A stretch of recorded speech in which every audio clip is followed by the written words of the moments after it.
I wanted to be involved in this year's literature festival and hopefully in many others to come, because I find this platform very important in terms of bringing people together, people of all backgrounds, you know, but introducing us to each other through the power of words, through the power of stories, art, hopefully helping us to have a much more nuanced conversation than we're allowed to have in the public space these days.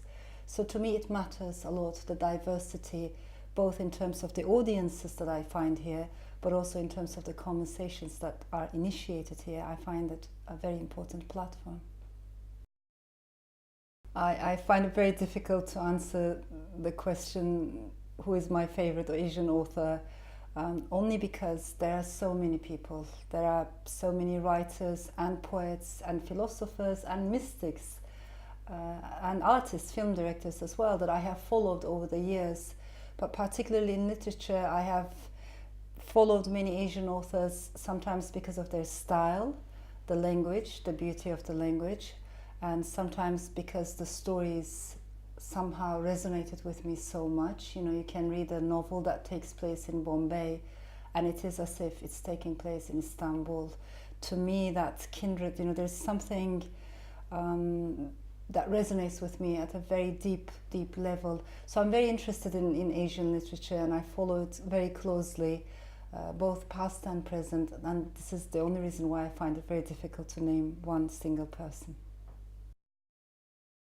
As a writer, I go to lots of schools, universities, I give talks in very different places, and over the years that gave me a chance to observe different generations. I also have children's books published in Turkey, which gave me a chance to go to primary schools.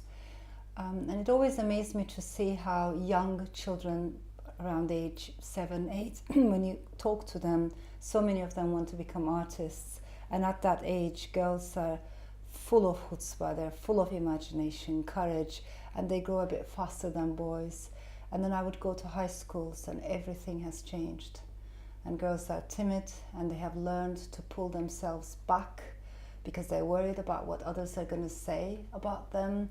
The body language has changed. Now nobody wants to be an artist anymore. And most importantly, we don't hear female voices in the public space because those voices have been suppressed. We have taught them to lose their courage and individuality at school, in the family, in the society. So if I may give a little bit of an advice, I would just say, just please don't lose that beautiful imagination and courage that you had as a child. We need that all throughout our lives. Writing in two languages has been both a big challenge for me and also an amazing journey back and forth that I think taught me a lot intellectually, psychologically, and maybe even spiritually. You know, you start to pay attention to those words that can't be translated easily from one language to another.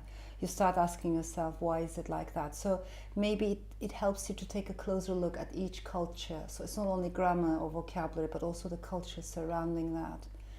I think what I realize over the years is I'm very attached to each language. Turkish for me is very emotional. It's the language of my grandmother. And on the other hand, I'm also very attached to the English language, and in a different way, maybe in a much more cerebral way. And I think I need both. But at the end of the day, I think if there's melancholy, sorrow, longing in my writing, I find it easier to express that in Turkish. Whereas irony, humor, satire is much easier in the English language. And that's a cultural difference rather than a linguistic issue. Right now I'm working on my new novel, and that's why I've been quite introverted for a long time. And to me, this opposite, I have these two opposite energies. You know, when the book is over, I go out, I become a more normal person. I like to give talks, I like to go to festivals, book signings, I like to meet readers of all walks of life. I like to listen to people a lot. On the other hand, when I'm writing, I become very lonely. You know, it's the kind of job that requires solitude, a very pure solitude. So to me, these contrasts are very, very interesting. The novelist as maybe a public persona, but then the real writer who is completely reclusive, isolated, and lives in your own imagination. To me, that side is very important.